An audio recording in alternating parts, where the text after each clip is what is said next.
പ്രവേശിക്കാം. എഫേസ്യ ലേഖനം 1-ാം അധ്യായം അതിന്റെ 4-ാമത്തെ വാക്യം. എന്റെ മെസ്സേജിന്റെ ഹെഡിങ് ക്രിസ്തുവിൽ നാം ആരാണ്. എന്റെ ഹെഡിങ് എന്ന് പറഞ്ഞ് ക്രിസ്തുവിൽ ഞാൻ ആരാണ്. ഒന്നുകൂടെ പറയാമോ? നിങ്ങൾ പറഞ്ഞ് ഞാനാണ്. ഇത് നമ്മൾ തിരിച്ചറിയും. ഞാൻ യേശുവിന്റെ ആരാണ്, അല്ലെങ്കിൽ യേശുവിൽ ഞാൻ ആരാണ്. ഇതിനെ ആധാരമാക്കി എഫേസ്യ ലേഖനം 1-ാം അധ്യായം അതിനെ ആധാരമായിട്ട് 4-ാമത്തെ വാക്യം ഒന്ന് വായിച്ച് എന്നെ ഒന്ന് സഹായിക്കണം. ഇവിടെ ദൈവത്തിന്റെ വചനം പൗലോസ്ലീഹ വളരെ വ്യക്തമായിട്ടും ശക്തമായിട്ടും ദൈവസഭകളെ പഠിപ്പിക്കുക. എന്തെന്നറിയാമോ? നാം ദൈവമക്കൾ, നമ്മൾ ഓരോരുത്തരും നാം ദൈവത്തിന്റെ സന്നിധിയിൽ വിശുദ്ധരും നിഷ്കളങ്കരും ആകേണ്ടതിന് യേശു കർത്താവ് ലോകസ്ഥാപനത്തിന് മുൻപേ, ലോകം ഉണ്ടാക്കുന്നതിന്റെ ഡിലേ ഒന്നും കുറച്ച് ഇതിന്റെ മാത്രം ഒത്തിരി വേണ്ട, കുറച്ച് ലോകസ്ഥാപനത്തിന് മുൻപേ നമ്മെ ഈ അവനിൽ എന്ന് പറഞ്ഞ യേശു ക്രിസ്തുവിൽ തിരഞ്ഞെടുക്കുകയും, ഒരു നിമിഷം, തിരഞ്ഞെടുക്കുകയും എടുക്കുകയും എന്നുള്ളതിനെ നമുക്ക് ഇങ്ങനെ തിരുത്താം: തിരഞ്ഞെടുത്തു. പറഞ്ഞ് എപ്പോഴാണ് തിരഞ്ഞെടുത്തത്? അതെവിടെ? ഈ ലോകസ്ഥാപനം. ഒന്ന്, നമുക്കറിയാം, ഉൽപ്പത്തിയുടെ ചരിത്രം പഠിക്കുമ്പോൾ ഒന്നുമില്ലായിരുന്നു, അല്ലേ? ഭൂമിയോ ഭൂമണ്ഡലമോ ആകാശമോ ഇങ്ങനെ നമ്മൾ കാണുന്ന നക്ഷത്രങ്ങളോ ആ മൃഗങ്ങളോ ഈ ഭൂമിയിലെ കാര്യങ്ങളോ ഇതൊന്നുമില്ലായിരുന്നു. എന്ന് പറഞ്ഞാൽ ത്രിയേകം, അല്ലേ? ആ തൃത്വം, പിതാവ്, പുത്രൻ, പരിശുദ്ധാത്മാവ്, ആ തൃത്വം അടങ്ങിയ ദൈവം, അവരല്ലാതെ വേറെ ഒന്നുമില്ലായിരുന്നു. പക്ഷെ ആ ഒന്നുമില്ലായ്മയിൽ അവരുടെ ഹൃദയത്തിൽ നമ്മളുണ്ടായിരുന്നു. ദൈവത്തിന് ഒരു നന്ദി പറയാൻ പറ്റുമോ? ഒന്നുമില്ലായ്മയിലും നമ്മൾ എവിടെ ഉണ്ടായിരുന്നു? നമ്മുടെ ദൈവത്തിന്റെ കരങ്ങളിൽ ഉണ്ടായിരുന്നു. നിസ്സാരമായ കാര്യമല്ല കേട്ടോ. അപ്പൊ പിതാവായ ദൈവം ലോകം ഉണ്ടാകുന്നതിന് മുൻപേ പുത്രനായ യേശുവിൽ നമ്മുടെ ഓരോരുത്തരുടെയും പേര് പിതാവിന് അറിയാവുന്നത് കൊണ്ട് പുത്രനിൽ നമ്മളെ എന്ത് ചെയ്തു? തെരഞ്ഞെടുത്തു. അപ്പൊ നമ്മൾ 2024 ഈ ദൈവത്തിന്റെ തെരഞ്ഞെടുപ്പിൽ പ്രവേശിച്ചവരല്ല, മറിച്ച് നമ്മൾ ഓരോരുത്തരും ലോകസ്ഥാപനത്തിന് മുൻപേ തെരഞ്ഞെടുക്കപ്പെട്ടവരാണ്. ഹല്ലേലൂയ! എത്ര പേർക്ക് വിശ്വാസമുണ്ട്? അപ്പൊ നമ്മൾ എവിടെ ഇപ്പൊ ജീവിക്കുന്നത്? യേശു ക്രിസ്തുവിൽ. എവിടെ വെച്ച് സംഭവിച്ച കാര്യമാ? ലോകസ്ഥാപനത്തിന് മുൻപേ, ഹല്ലേലൂയ, പുത്രനായ യേശുവിൽ പിതാവ് നമ്മളെ എന്ത് ചെയ്തു? തിരഞ്ഞെടുത്തു. രണ്ടുപേർക്ക് കൈ കൊടുത്തിട്ട് പറ: ഞാൻ തിരഞ്ഞെടുക്കപ്പെട്ട മനുഷ്യനാണ്. ഞാൻ ചുമ്മാ യേശുവിനെ അറിഞ്ഞതല്ല, ചുമ്മാ സ്നാനപ്പെട്ടതല്ല, ചുമ്മാ സഭയിൽ കയറി വന്നതല്ല, ചുമ്മാ കൂട്ടായ്മയിൽ വന്നതല്ല, എന്തെങ്കിലും ഒരു കാര്യസാധ്യതയ്ക്ക് വേണ്ടി വന്നതല്ല. എന്റെ തമ്പുരാനെ തിരഞ്ഞെടുത്തത് കൊണ്ട് വന്നതാണ്. ഹല്ലേലൂയ! പറഞ്ഞു കൊടുത്തോ? അപ്പനോട് പറഞ്ഞായിരുന്നു? അപ്പനോട് ഷെയർ ചെയ്തായിരുന്നു? കേട്ടോ ജോമോനെ ദൈവം ലോകസ്ഥാപനത്തിന് മുൻപേ തിരഞ്ഞെടുത്തതാ. ഇത് നമ്മൾ ആദ്യം നമ്മുടെ ജീവിതത്തിൽ ഒന്ന് ഉറപ്പിക്കണം. നമ്മുടെ വിശ്വാസത്തിൽ നമ്മളൊന്ന് ഉറപ്പിക്കണം: എന്നെ ദൈവം തിരഞ്ഞെടുത്തതാ. എന്റെ മാമ്പതിലെ സുമതിയമ്മേ ഒരാൾ കഴിഞ്ഞ ദിവസം വന്ന് അഭിസംബോധന ചെയ്തു. മാറത്ത് കൈയടിച്ചിട്ട് പറഞ്ഞു: ഞാനാണ് സുമതിയമ്മയെ വിശ്വാസത്തിൽ കൊണ്ടുവന്നതെങ്കിൽ ഞാൻ ആരാധിക്കുന്നിടത്ത് കൊണ്ടുപോകാൻ എനിക്കറിയാം.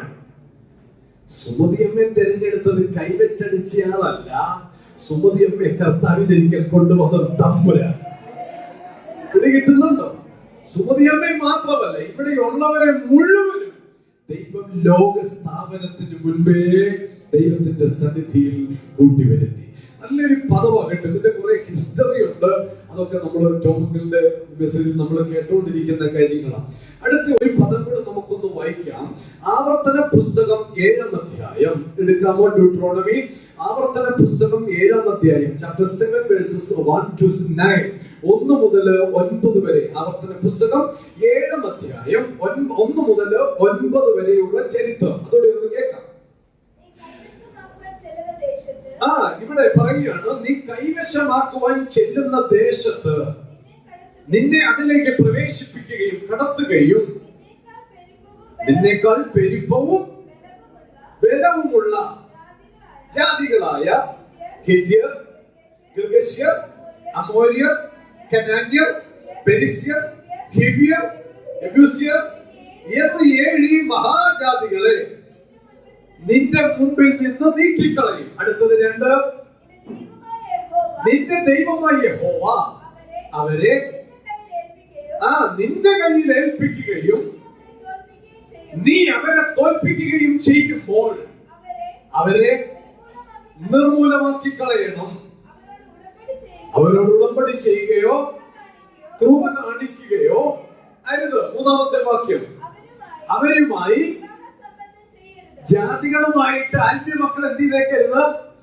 വിവാഹ ഉടമ്പടി ബന്ധം സ്ഥാപിച്ചേക്കരുത്. ചെയ്യരുത്. ചെയ്യരുത്. അടുത്തത് പറയുകയാണ്, പുത്രന്മാരെ അവരുടെ പുത്രന്മാർക്ക് കൊടുക്കുകയോ അവരുടെ പുത്രിമാരെ നിന്റെ പുത്രന്മാർക്ക് എടുക്കുകയോ ചെയ്യരുത്. പിന്നെ അന്യ ദൈവങ്ങളെ സേവിപ്പാൻ തക്കവണ്ണം അവർ എന്നോട് അകറ്റിക്കളയും. യഹോവയുടെ കോപം നിങ്ങൾക്ക് വിരോധമായി ജ്വലിച്ച് നിങ്ങളെ വേഗത്തിൽ നശിപ്പിക്കും. അടുത്തത്, ഇടിക്കണം, തകർക്കണം, അവരുടെ പാമ്പിന്റെ പ്രതിഷ്ഠകളെ തകർത്ത് കളയണം, അവരുടെ ജാതികളുടെ വിഗ്രഹത്തെ തീയിട്ട് ചുട്ടുകളയണം. നിന്റെ ദൈവമായ യഹോവയ്ക്ക് നീ ഒരു വിശുദ്ധ ജനമാകണം. ഭൂതലത്തിലുള്ള സകല ജാതികളിലും വെച്ച് നിന്നെ തനിക്ക് സ്വന്തം ജനം ആക്കേണ്ടതിന് നിന്റെ ദൈവമായ യഹോവ ഇസ്രായേലേ നിന്നെ തെരഞ്ഞെടുത്തിരിക്കുന്നു. ഹല്ലേലൂയ. ഇസ്രായേൽ ജനത്തെ ദൈവം തെരഞ്ഞെടുത്തിരിക്കുകയാണ്. അപ്പൊ തെരഞ്ഞെടുക്കപ്പെട്ട ദൈവമക്കൾക്ക് വേണ്ട ചില ഉടമ്പടികൾ മുമ്പിൽ തരികയാണ്. ശത്രുവിന് നിന്റെ കയ്യിൽ തരും. അവരുടെ ജാതീയ വിഗ്രഹങ്ങളെ നീ തീർത്ത് കളയണം. പക്ഷെ നിന്റെ മക്കളെ അങ്ങോട്ട് കൊടുത്തേക്കരുത്. അവരുടെ മക്കളെ നീ എടുത്തേക്കരുത്. നീ ആരാണെന്ന് ഇന്ന് ഒന്ന് മനസ്സിലാക്കിക്കൊള്ളണം. നീ ആരാണെന്ന് അറിയാമോ? ലോകസ്ഥാപനത്തിന് മുൻപേ ദൈവത്തിന്റെ മക്കളായ നിങ്ങളെ പുത്രനായ ക്രിസ്തുവിൽ സ്വർഗം ദത്തെടുത്തിരിക്കുന്നവരാ, തിരഞ്ഞെടുത്തിരിക്കുന്നവരാ. Hallelujah, hallelujah. ഞാൻ തെരഞ്ഞെടുക്കപ്പെട്ടവനാണ്. അപ്പൊ ആ തെരഞ്ഞെടുപ്പിന്റെ പിന്നിൽ എന്തോ നമ്മളെ കൊണ്ട് ദൈവത്തിന് ചില ഉദ്ദേശങ്ങൾ പൂർത്തീകരിക്കാനായിട്ടുണ്ട്. കഴിഞ്ഞ ദിവസം ഞാൻ എന്റെ മെസ്സേജ്, കഴിഞ്ഞ മുമ്പത്തെ ഞായറാഴ്ച ഞാനായിരുന്നു മെസ്സേജ്. എന്നാൽ ഞാൻ എന്റെ മെസ്സേജിന്റെ തുടക്കത്തിൽ പറഞ്ഞില്ലേ, ഒരു ഫോൺ കളി, ഒരു ഫോണിന്റെ നിസ്സാരമായ ഒരു പ്രോബ്ലത്തിൽ വയനാട് നടന്ന സംഭവം ഞാൻ വിവരിച്ചിരുന്നു. ഒരു കുഞ്ഞു ഫാനിൽ തൂങ്ങിച്ചത്തു അല്ലെ, ഫോണിൽ ഗെയിം കണ്ടുകൊണ്ടിരുന്ന് തൂങ്ങിച്ചെത്തുന്നുള്ളതാണ്. ഞാൻ പറയും, ഈ ലോകത്തിന് റോമാലേഖനം 12:1 പറയുന്നു, 1-2 വാക്യത്തിൽ പറഞ്ഞു, ഈ ലോകത്തിന് നിങ്ങൾ എന്ത് ചെയ്തേക്കരുത്? അനുരൂപരാകരുത്. നന്മയും പൂർണ്ണതയും പ്രസാദവും ദൈവത്തിന്റെ ഹിതം ഇന്നതെന്നും തിരിച്ചറിയേണ്ടതിന് മനസ്സു പുതുക്കി പുതുക്കി പുതുക്കി നിങ്ങൾ എന്ത് ചെയ്തുകൊണ്ടിരിക്കണം? ദൈനംദിന ജീവിതത്തിൽ രൂപാന്തരപ്പെട്ടുകൊണ്ടിരിക്കണം. കാരണം എന്താണെന്നറിയാമോ? നമ്മൾ ദൈവത്താൽ തിരഞ്ഞെടുക്കപ്പെട്ടവരാണ്. നമ്മൾ ദൈവത്തിൽ തിരഞ്ഞെടുക്കപ്പെട്ടവരാ. പുത്രനായ യേശുവിൽ നമ്മൾ തിരഞ്ഞെടുക്കപ്പെട്ടവരാ. ഇത് നമ്മൾ ഉറപ്പിക്കണം. ഞാൻ ക്രിസ്തുവിൽ ആരാണ്? ഒന്ന്, ഞാൻ എന്റെ ദൈവത്താൽ തിരഞ്ഞെടുക്കപ്പെട്ടവനാ.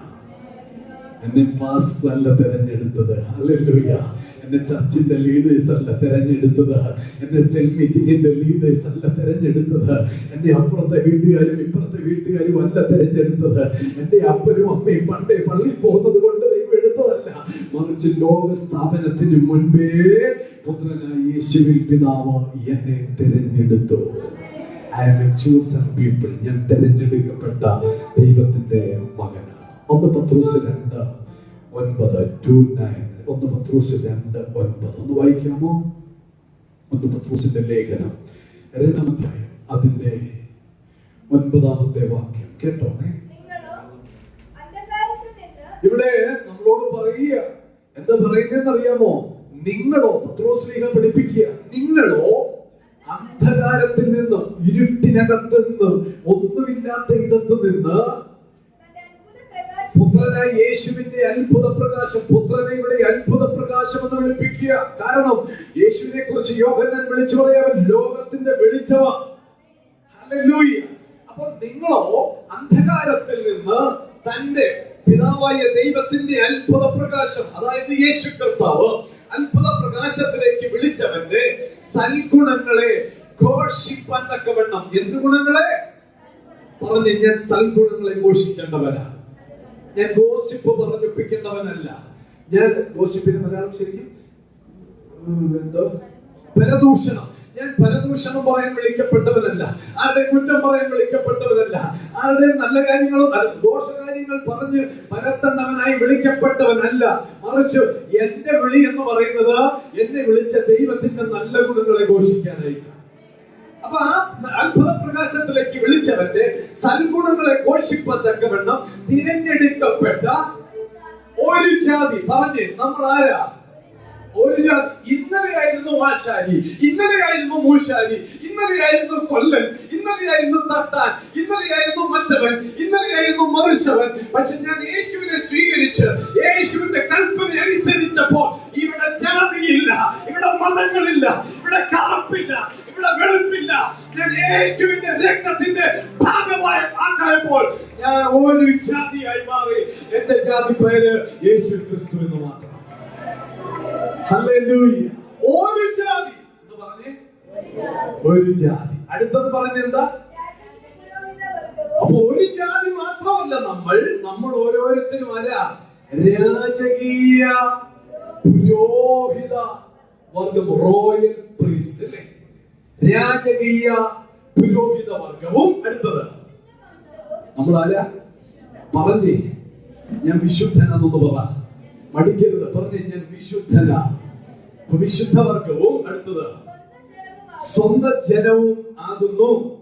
പിന്നെ അടുത്തത്, പണ്ട് നിങ്ങൾ ആരല്ലായിരുന്നു? ജനമല്ലായിരുന്നു. ഇപ്പോഴോ യേശുക്രിസ്തുവിന്റെ അല്ലെങ്കിൽ സർവശക്തനായ ദൈവത്തിന്റെ സ്വന്തം ജനം. ഹല്ലേലൂയ.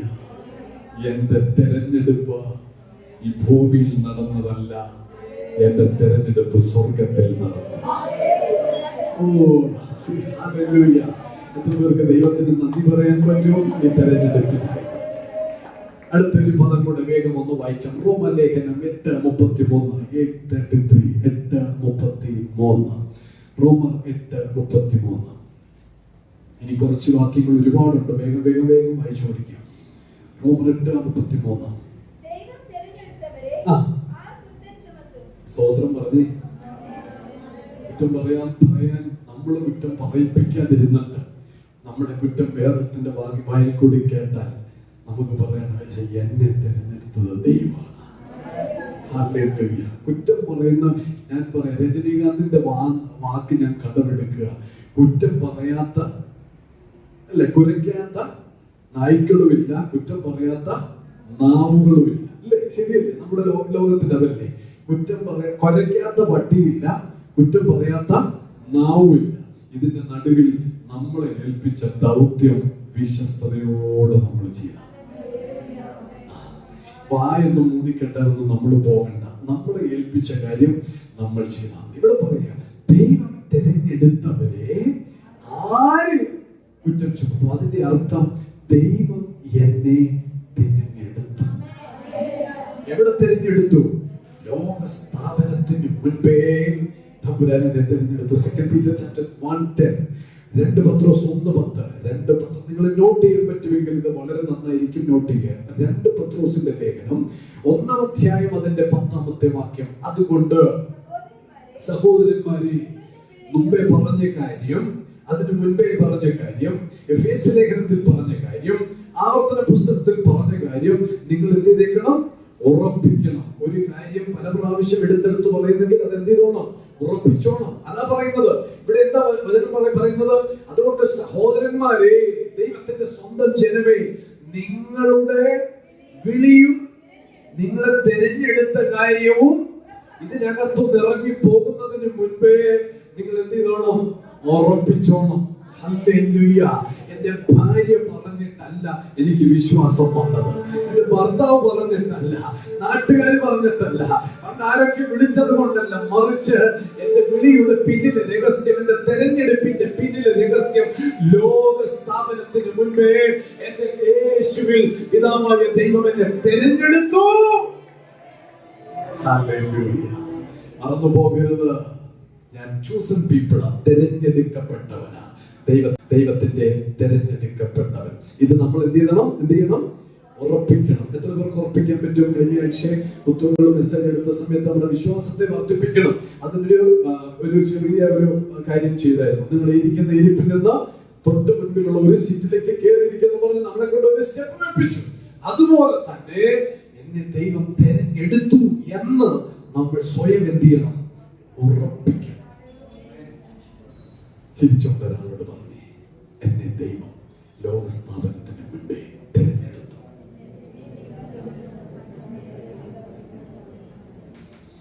രണ്ടാമത്തെ പോയിന്റിലേക്ക് വരാം, സമയമില്ലാത്തതുകൊണ്ട് വേഗം നടത്താം. രണ്ടാമത്തെ പോയിന്റ്, എന്റെ എല്ലാ പാപങ്ങളും ദൈവം ക്ഷമിച്ചു.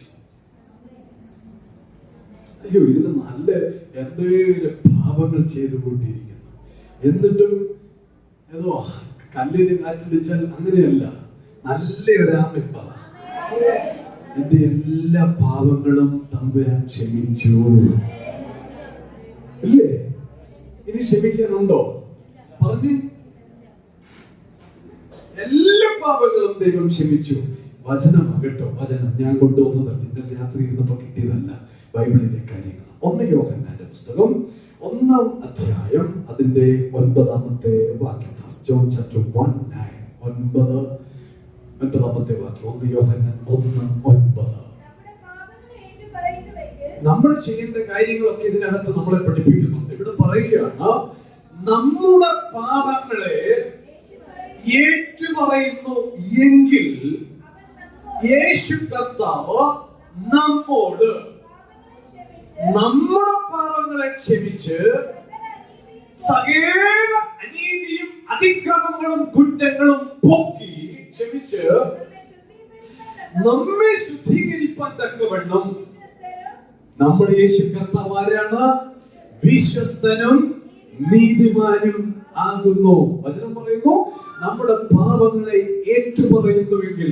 ഞാൻ എപ്പോഴും പറയുന്ന ഒരു കാര്യമാണ്, കുറവില്ലാത്തവരാരുമില്ല.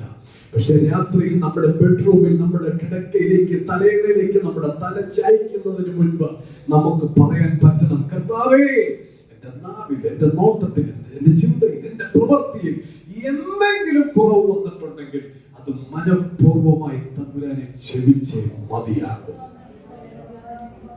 ഞാനതിന് സ്വയം കണ്ടെത്തിയ ഒരു എക്സാമ്പിൾ, സാത്താൻ, പിശാച്. അവൻ എപ്പോഴും ഒരു റൈറ്റിംഗ് പാടും, ഒരു A4 പേപ്പറും ഒരു പേനായുമായിട്ടാണ് നമ്മുടെ പുറകെ നടക്കുന്നത്. റൈറ്റിംഗ് പാട്, ഒരു പേന, റൈറ്റിംഗ് പാടും പേനായും ആയിട്ട് സാത്താൻ ഇങ്ങനെ പുറകെ നടക്കുക. അപ്പുവിന്റെ പേര് പറയുന്നതിന് കുഴപ്പമുണ്ടോ? കുഴപ്പമില്ല. അപ്പു രാവിലെ കോളേജിൽ പോയപ്പോഴാണ് നിങ്ങളുടെ അവിടെ പള്ളിക്കത്തോടിൽ ഒരു സിനിമ തിയേറ്റർ ഉണ്ടല്ലോ, അഞ്ചാനി സിനിമ തിയേറ്ററിൽ ഇന്നലെ വരെ ഓടിക്കൊണ്ടിരുന്നത് ആടുജീവിതമായിരുന്നു.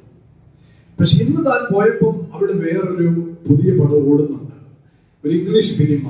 അത് കണ്ടപ്പോൾ തന്നെ എന്തൊക്കെയോ ഒരിക്കലിപ്പെടുത്തല്. പക്ഷെ പുള്ളി കൂട്ടുകാരുമായിട്ട് നടന്നു പോയപ്പം പുള്ളി അത് കുറച്ചു നേരം കൂടെ കേട്ടോ സാങ്കുട്ടിച്ചായ കണ്ടുകൊണ്ടിരുന്നു, നോക്കിക്കൊണ്ടിരുന്നു. പുറകിലൊരു റൈറ്റിംഗ് പാടും പേനയായിട്ട് ഒരുത്തം നിപ്പുണ്ടായിരുന്നു. കണ്ടോ, 2001 ഗ്രേസ് ഫാമിലി സഭയിലെ പാസ്റ്റർ സ്നാനപ്പെടുത്തിയ പുള്ളി ഇന്ന് രാവിലെ 9:05 പള്ളിക്കത്തോട് ടൗണിൽ വെച്ച് പാപം ചെയ്യത്തില്ലെന്ന് സ്നാനപ്പെട്ടപ്പോ പറഞ്ഞവൻ പല പ്രാവശ്യം ആ പോസ്റ്ററെ നോക്കിക്കൊണ്ടിരുന്നു. ക്ലാസ്സിലോ റൂമിൽ ഇരുന്നപ്പോ പിള്ളേർ തമ്മിൽ അങ്ങോട്ടും ഇങ്ങോട്ടും കളിയാക്കിയപ്പോ പുള്ളിയും ഇടയ്ക്ക് കയറിയിട്ട് ഒരു കാര്യത്തിൽ അങ്ങ് ചിരിച്ചു, കളിയാക്കാൻ ചിരിച്ചു. അടുത്ത അന്നേരം വീണ്ടും ഇത് ആവർത്തിക്കുക. ഇന്ന കാര്യത്തിൽ ഇയാൾ എന്ത് ചെയ്തു? കളിയാക്കാൻ കൂടുന്നു. രാത്രി വീട്ടിൽ വന്നു അത്താഴമൊക്കെ കഴിഞ്ഞ് പ്രയറും ഒക്കെ കഴിഞ്ഞ് രാത്രി കിടക്കുന്ന സമയത്ത് പാപമൊന്നും ഏറ്റു പറഞ്ഞില്ല, നല്ല ക്ഷീണം, കിടന്നു ഉറങ്ങി. ഈ റേറ്റിംഗ് പാടുമായിട്ട് ഒരാൾ ഓടിപ്പോവുക. എവിടെ പോകും? അവനെവിടെ പോകും?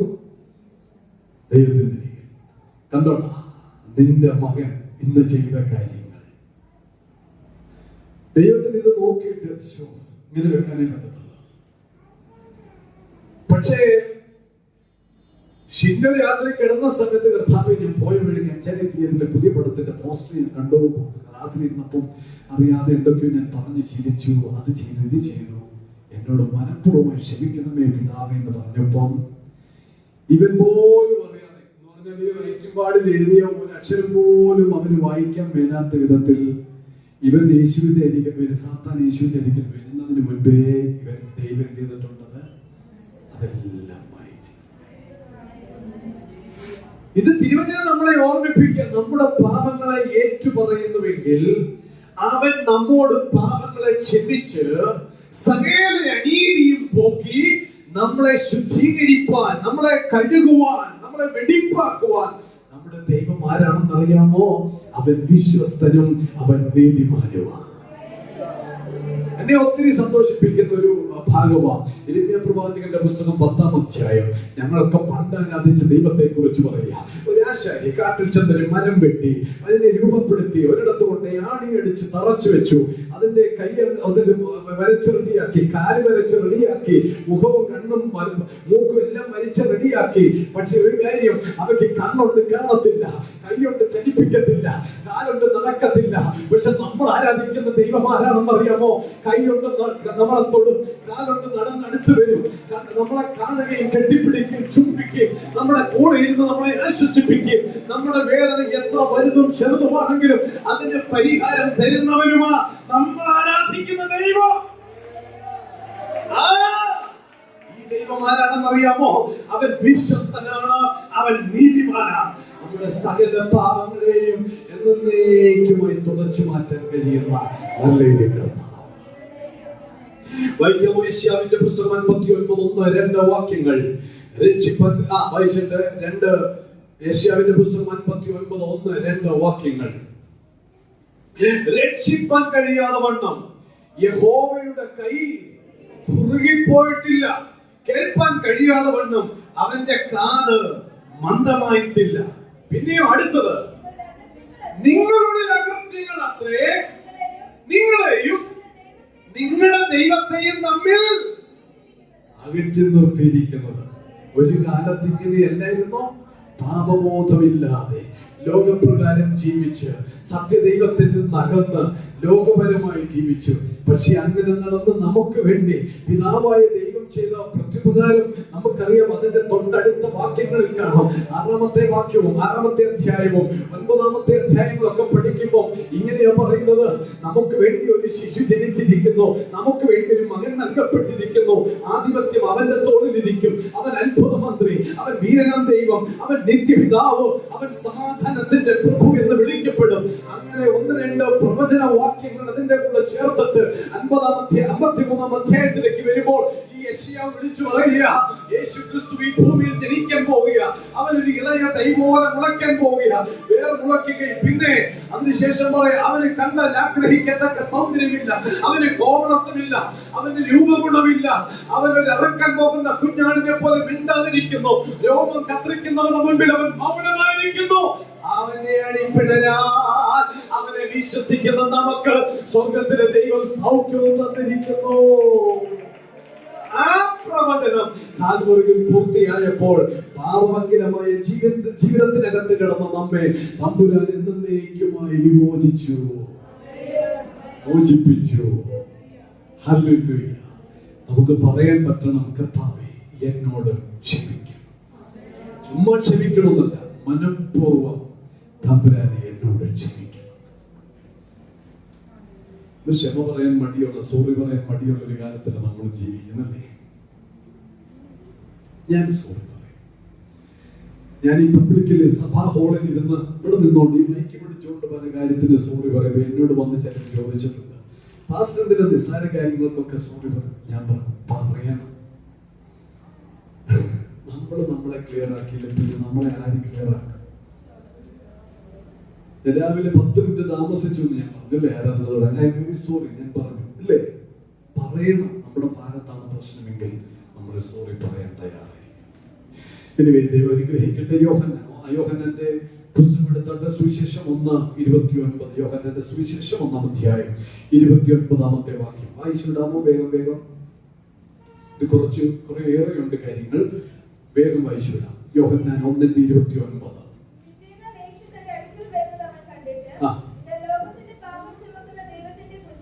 യെശയ്യാവിൽ നമ്മളെ പറഞ്ഞു പഠിപ്പിച്ചൊരു കാര്യം, രക്ഷിപ്പാൻ കഴിയാതെ വണ്ണം അവന്റെ കൈ കുറുകിപ്പോയിട്ടില്ല, കേൾപ്പാൻ കഴിയാതെ വണ്ണം അവന്റെ കാത് മന്ദമായിട്ടില്ല. പിന്നെയോ നിങ്ങളുടെ അകൃത്യങ്ങൾ അത്രേ നിങ്ങളെയും പിതാവായ ദൈവത്തെയും തമ്മിൽ അകറ്റിയിരിക്കുന്നത് എന്നതിന്റെ മറുപടി യോഹന്നാൻ പറയുക എന്തെന്നറിയാമോ? യേശു തന്റെ അടുക്കൽ വരുന്നത് അവൻ കണ്ടിട്ട്, യോഹന്നാൻ സ്നാപകൻ യേശുവിന്റെ തന്റെ അരികിൽ വരുന്നത് കണ്ടിട്ട് ഈ സ്നാപകൻ വിളിച്ചു പറയുക, ഒഴുക്കിനെതിരെ നീന്തിയ സ്നാപയോഹന്നാൻ വിളിച്ചു പറയുക എന്തെന്നറിയാമോ? ഇതാ ലോകത്തിന്റെ പാപത്തെ ചുമക്കുന്ന, ഈ ലോകത്തിലെ സകല മനുഷ്യരുടെയും പാപത്തെ ചുമക്കുന്ന, ഈ ലോകത്തിലെ സകല ജനത്തിന്റെയും ശാപത്തെ ചുമക്കുന്ന, ഈ ലോകത്തിലെ സകല ജനത്തിന്റെയും രോഗങ്ങളെ വഹിക്കുന്ന ദൈവത്തിന്റെ കുഞ്ഞാണ്. യേശു വന്നായിരുന്നോ ഇവിടെ ഭൂമിയിൽ? വന്നായിരുന്നോ? എന്തിനാ വന്നത്? നമ്മുടെ പാപത്തെ ക്ഷമിക്കാൻ. യേശു കർത്താവ് കാൽവറി ക്രൂശിൽ നമുക്ക് വേണ്ടി അവസാന തുള്ളി രക്തവും ഒഴുക്കി കാൽവറിയിൽ നമുക്ക് വേണ്ടി മരിച്ചെങ്കിൽ ഓർത്തോ, ആ മരണം വിശ്വസിക്കുന്ന പ്രിയപ്പെട്ടവന് നിന്റെ പാപം എന്നേക്കുമായി തമ്പുരാൻ കാൽവറിയിൽ പോക്കി.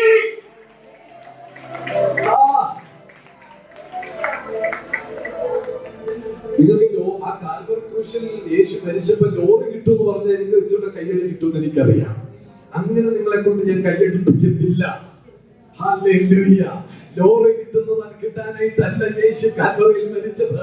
ബസ് കിട്ടാൻ വേണ്ടിയല്ല കാൽവറിയിൽ മരിച്ചത്. യേശു കാൽവറിയിൽ മരിച്ചത് എന്തിനാണെന്നറിയാമോ? പാപിയായ സുരേഷ് എന്നുള്ള പേര് മാറ്റി ദൈവത്തിന്റെ പുത്രനായ ദൈവത്തിന്റെ മകൻ എന്നുള്ള സുരേഷ് എന്നുള്ള പേര് ലഭിക്കാൻ വേണ്ടിയാ എന്റെ യേശു കാൽവറിയിൽ ക്രൂശിക്കപ്പെട്ടത്. ഹല്ലേലൂയ. അതോ യോഹന്നാൻ വിളിച്ചു പറയുക, ഇതാ ലോകത്തിന്റെ പാപം ചുമക്കുന്ന ദൈവത്തിന്റെ കുഞ്ഞാണ്. അടുത്തത് 30-ാമത്തെ വാക്യം, എന്റെ പിന്നാലെ ഒരു പുരുഷൻ വരുന്നു, അവൻ എനിക്ക് മുൻപേ ഉണ്ടായിരുന്നത് കൊണ്ട് എനിക്ക് മുമ്പനായി തീർന്നു എന്ന് ഞാൻ പറഞ്ഞവൻ ആരാ? ഇവൻ തന്നെ ലോകസ്ഥാപനത്തിന് മുൻപേ ഉണ്ടായിരുന്ന പുത്രനായ യേശു ക്രിസ്തു. ഹല്ലേലൂയ. പുറപ്പാട് പുസ്തകം 12, 13, 23 വാക്യങ്ങൾ. 12-ാം അധ്യായത്തിലേക്ക് വന്നിട്ട് എക്സോഡസ് ചാപ്റ്റർ 12, 12, 13-ാം വാക്യവും 23-ാമത്തെ വാക്യവും ഓടിച്ചുടാം.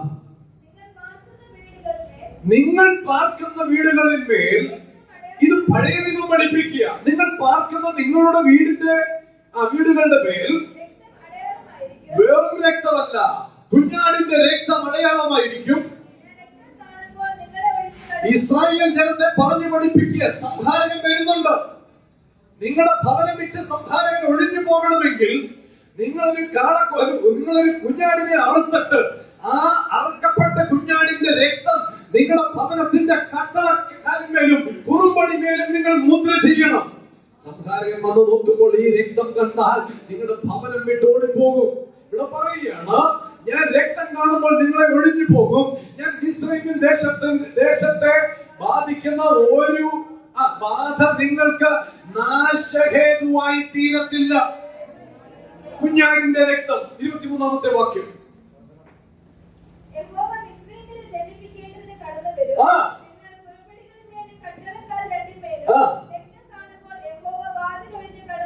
ഇസ്രായേൽ മക്കളോട് പറയുക, രക്തം കാണുമ്പോൾ ദൈവം എന്ത് ചെയ്യുന്നു? കടന്നു പോയിക്കോളും. പിന്നെ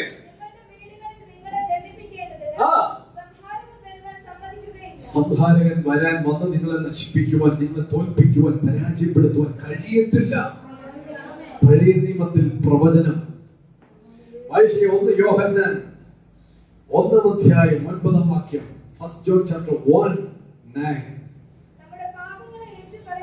ഇവിടെ പിന്നെയും ഓർമ്മിപ്പിക്കുക, നമ്മുടെ പാപങ്ങളെ ഏറ്റുപറയുന്നെങ്കിൽ അവൻ നമ്മോട് പാപങ്ങളെ ക്ഷമിച്ച് സകല അനീതിയും പോക്കി നമ്മെ ശുദ്ധീകരിപ്പാൻ തക്കവണ്ണം യേശു കർത്താവ് ആരാണ്? വിശ്വസ്തനാണ്, അവൻ നീതിമാനാണ്. എബ്രായ ലേഖനം എടുത്ത പോലെ എബ്രായ ലേഖനം ഹീബ്രു ചാപ്റ്റർ 9:14, എബ്രായ ലേഖനം 9:14 കേട്ടോ. ഇല്ല മറ്റി 9:14 മനസ്സിൽ കുറിച്ചിട്ടുണ്ട്. വായിച്ചേ. ഹീബ്രു 9-ാം അധ്യായം 14-ാമത്തെ വാക്യം.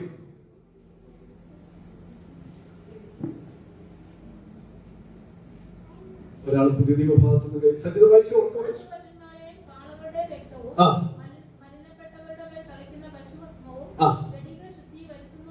എങ്കിൽ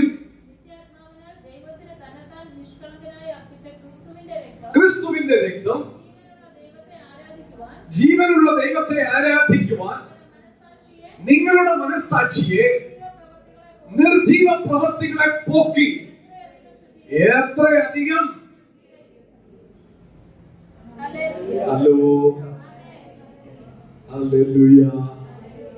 മനസ്സാക്ഷിയെ പിശാച് ആദ്യം വന്ന് പിടിക്കുന്ന ഇടവാ മനസ്സ്.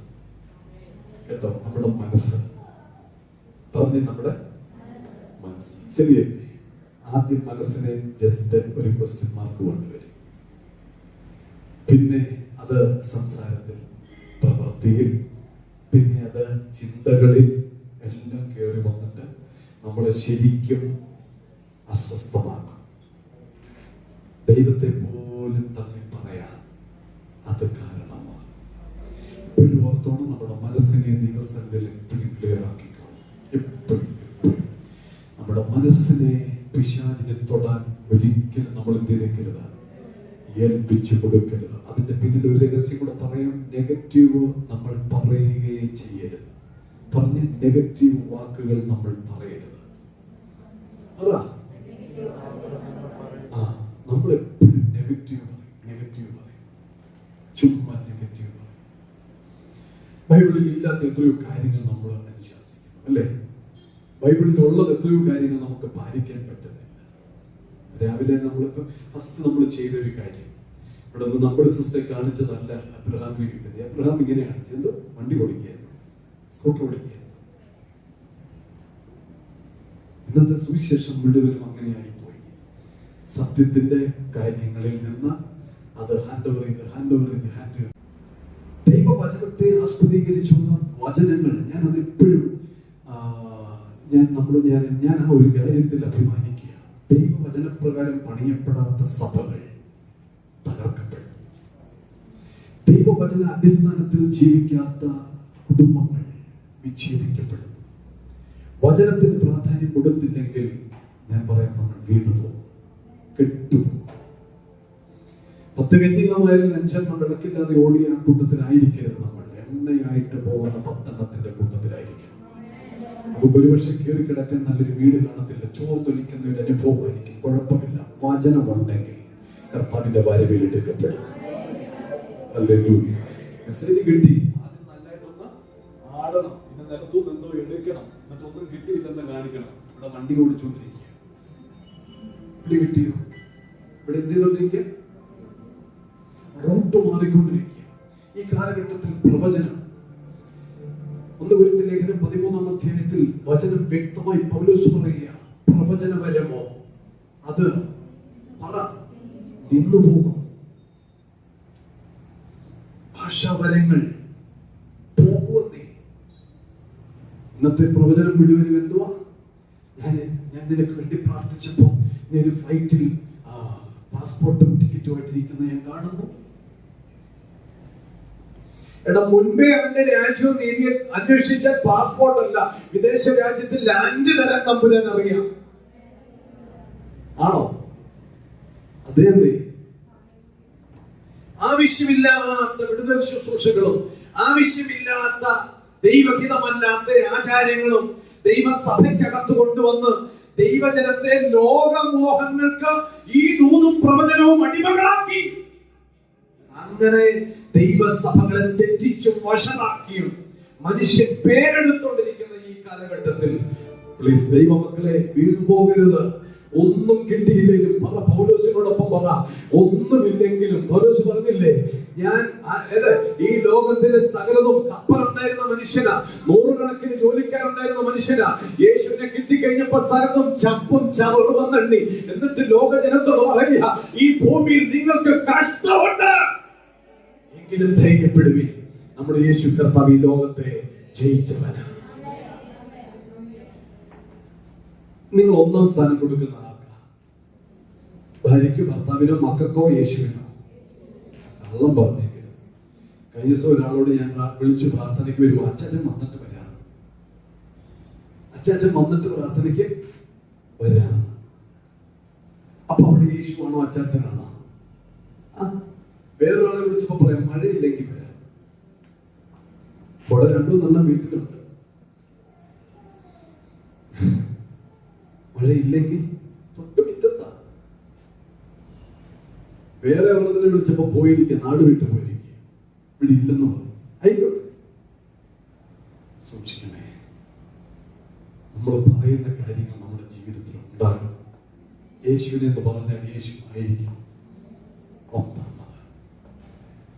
ഹല്ലേലൂയ. വൈശാന്റെ മോനെ റോമലേഖനം 6:23 പാപത്തിന്റെ ചോമങ്ങള് പറയുന്ന പോലെ വാക്യം പറഞ്ഞാൽ അങ്ങനെ നിത്യതോ ചാടി പറഞ്ഞോ. പാപത്തിന്റെ ശമ്പളം എന്താ? മരണം അത്രേ. ദൈവത്തിന്റെ കൃപാവരമോ നമ്മുടെ കർത്താവായ യേശു ക്രിസ്തുവിൽ നിത്യജീവൻ തന്നെ. അപ്പൊ പാപം ചെയ്യുന്ന ദേഹി മരിക്കും അല്ലേ? പാപത്തിന്റെ ശമ്പളം മരണം തന്നെയാണ്. എന്നാൽ വചനം പഠിപ്പിക്കുന്നത് എന്താണെന്നറിയാമോ? ദൈവത്തിന്റെ കൃപാവരമോ നമ്മുടെ കർത്താവായ യേശു ക്രിസ്തുവിൽ നമ്മൾ ജീവിക്കണം എന്നുള്ളതാണ്. പാപം ചുമന്നുകൊണ്ട് നടന്ന ദൈവരാജ്യത്തിൽ പോകത്തില്ല. ആ പാപം എന്നേക്കുമായി നമ്മുടെ തലയിൽ നിന്ന് പോകണമെങ്കിൽ, നമ്മുടെ ശിരസിൽ നിന്ന് പോകണമെങ്കിൽ അത് ഏറ്റുപറഞ്ഞേ പറ്റത്തുള്ളൂ.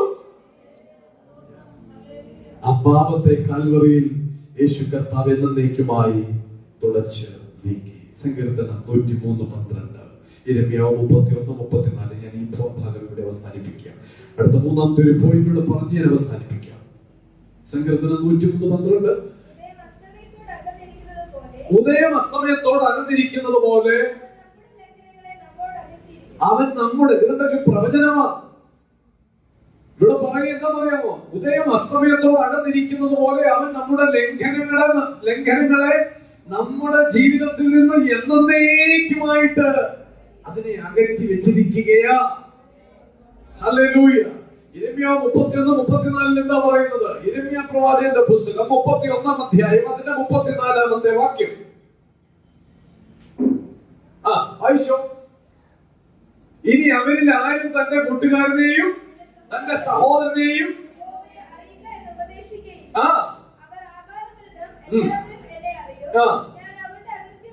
ഞാൻ അവരുടെ അകൃത്യം.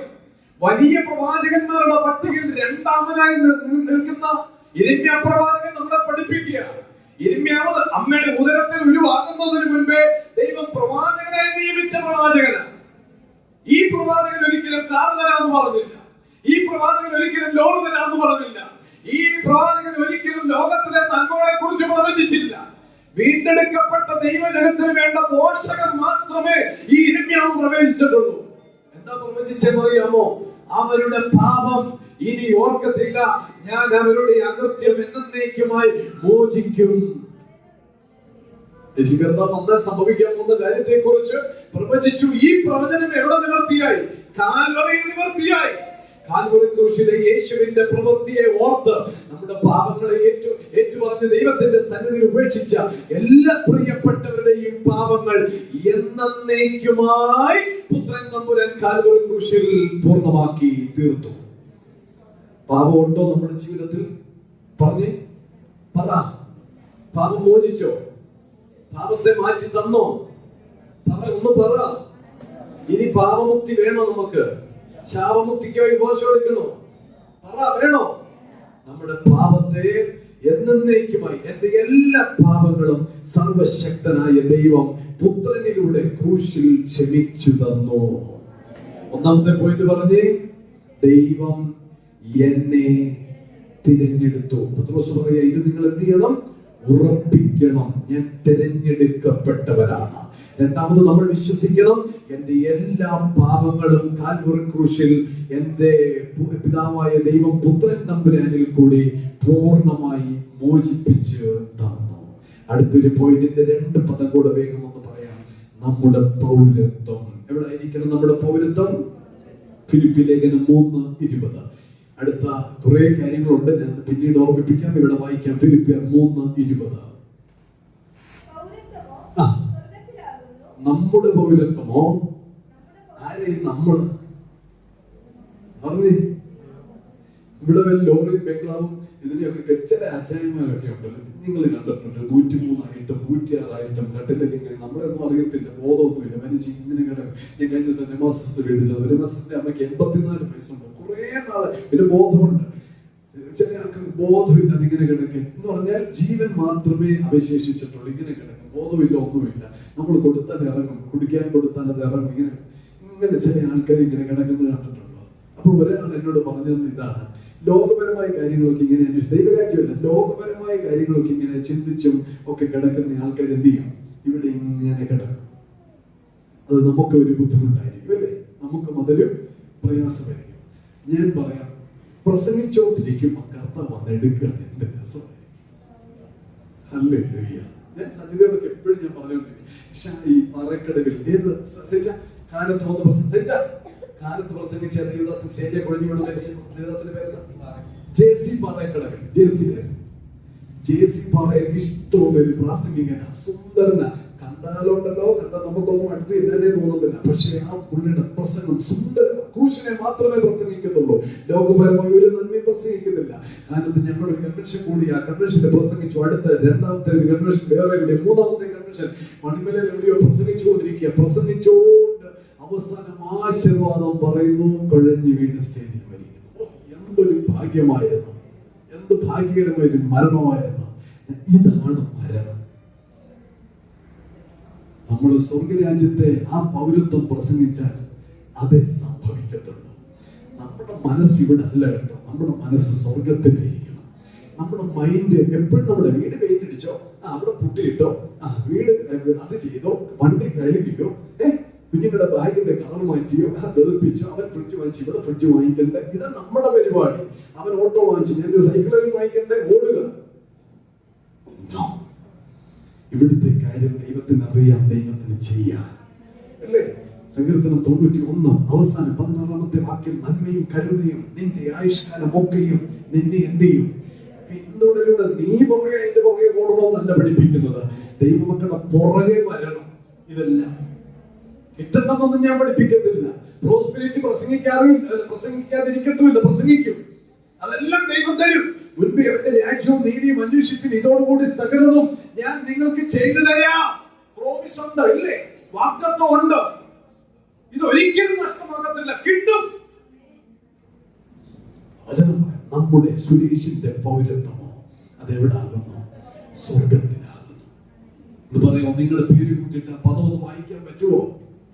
ഉറക്കെ വായിച്ച് നിങ്ങളുടെ പേര് കൂട്ടി പറഞ്ഞു. ഓ, എന്ത് ഭയങ്കരമാണ്. ഹല്ലേലൂയ. ഞാൻ ഇടയ്ക്ക് സജിതയുടെ അനിയത്തിയെ ഇടയ്ക്ക് ഓർക്കാറുണ്ട്. പുള്ളിക്കാരത്തി ഒരു ഹർത്താലും ചേർന്ന് ഇവിടുന്ന് പുതുപ്പള്ളി വരെ നടന്നു പോയി ഉപവാസ പ്രാർത്ഥന കൂടി ചെയ്തിട്ട്. അതിലൊക്കെ കൂടുതൽ നടന്നവരുണ്ടില്ലെന്നല്ല, അത് കൊച്ചു ഉദ്ദേശിച്ച് നടന്ന് തന്നെയാണ് പോകുന്നത്. പക്ഷെ പുള്ളിക്കാരത്തി ഇവിടുന്ന് 12 കിലോമീറ്റർ ഉണ്ട് പുതുപ്പള്ളി, നടന്നൊരു ഉപവാസ പ്രാർത്ഥനയ്ക്ക് പോയി. അന്ന് ഹർത്താലായിരുന്നു. നമുക്ക് പറ്റുമോ? ഇവിടെ 100 മീറ്റർ നടക്കാൻ പറ്റുന്നില്ല, 50 മീറ്റർ നോക്കട്ടെന്നാണ് പറയുന്നത്, അല്ലേ? നമ്മളതല്ലേ പറയുന്നത്.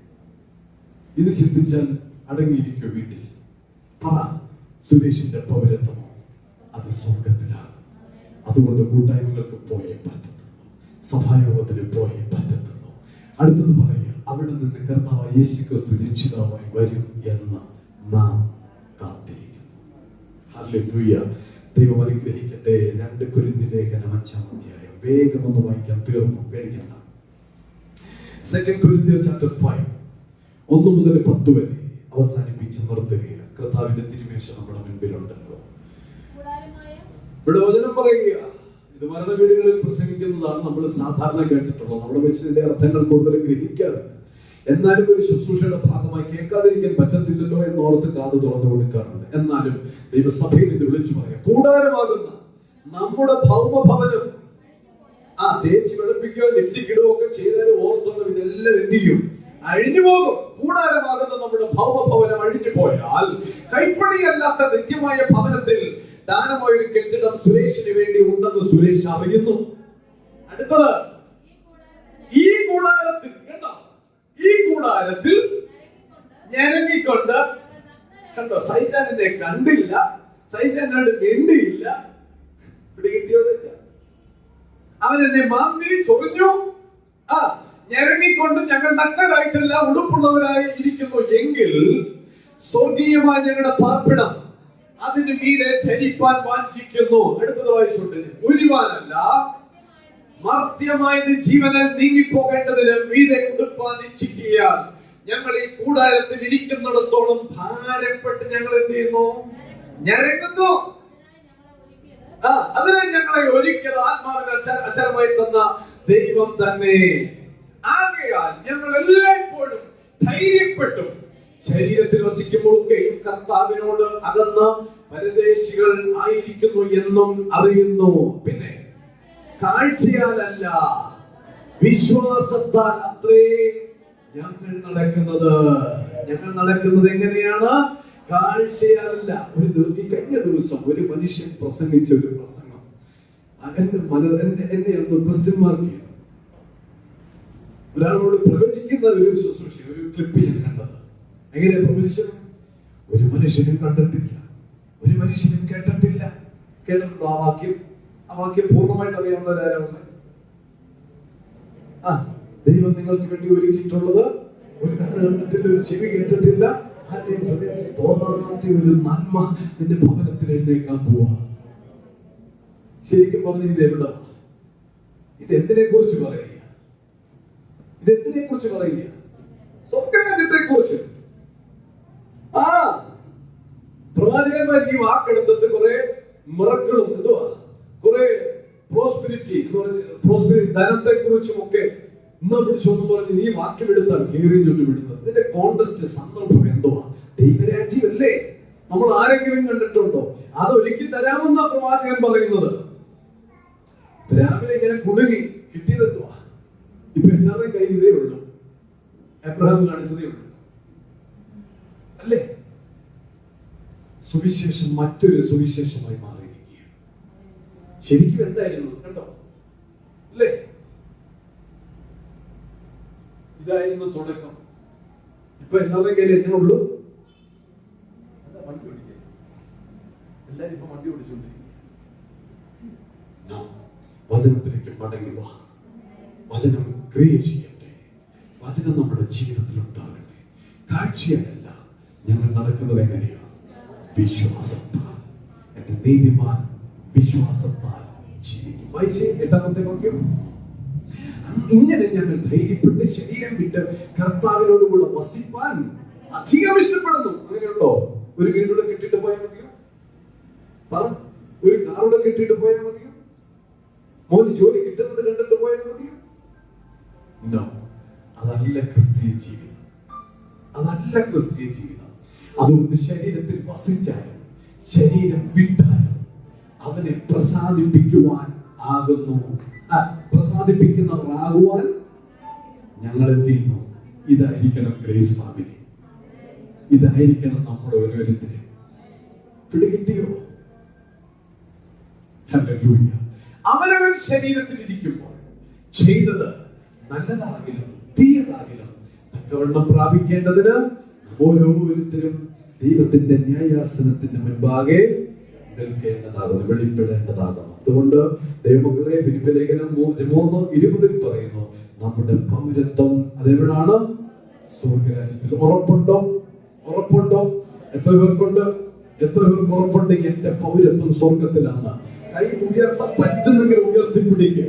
എല്ലാവരും കൈ ഉയർത്തിപ്പിടിക്കുക, നന്നായിട്ട് ഉയർത്തിപ്പിടിക്കുക.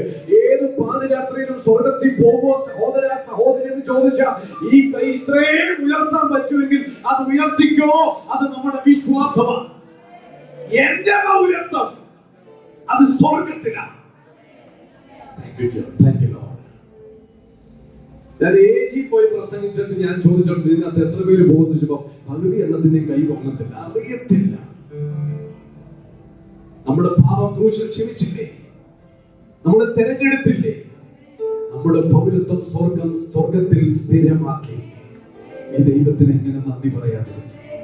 ഈ ദൈവത്തിന് എങ്ങനെ സ്തോത്രം പറയാതിരിക്കും?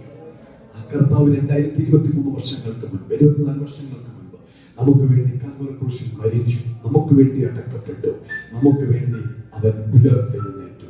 ഇന്നും നമുക്ക് വേണ്ടി ഈ യേശു ജീവിക്കുന്നു. ആ യേശുവിനെ വിശ്വസിക്കുന്ന, യേശുവിന്റെ കൽപ്പന അനുസരിച്ച് ജലസ്നാനം, പൂർണ്ണ ജലസ്നാനം സ്വീകരിച്ച ദൈവത്തിന്റെ മക്കൾക്ക് വേണ്ടി ദൈവം ഒരുക്കിയ മഹാദാനമാ കർത്താവിന്റെ ശരീരവും രക്തവും സംബന്ധിച്ചുള്ള ആത്മീയ കൂട്ടായ്മ. ഹല്ലേലൂയ. അതിന്റെ അംശങ്ങളാക്കാൻ നമുക്കൊന്ന് ചൊല്ലുക. എല്ലാ കണ്ണുകളും ഒരു നിമിഷം അടച്ചു.